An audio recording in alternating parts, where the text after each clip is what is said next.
Carmela, la presidenta de la Asociación de Vecinos Lesbens, y hemos estado esta mañana haciendo los mapeos en nuestro centro social.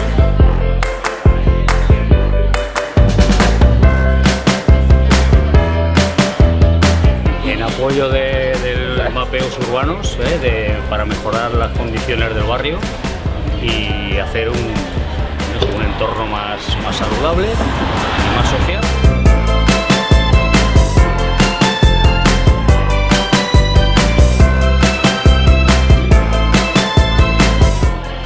A todos los vecinos de este barrio a que participen en la mejora de nuestro barrio.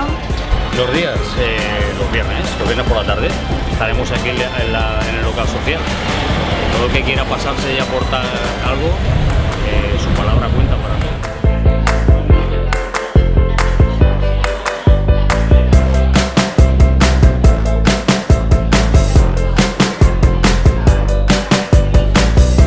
Estará abierto hasta todo el mes de noviembre y diciembre, para que podáis venir a la asociación a aportar vuestras ideas.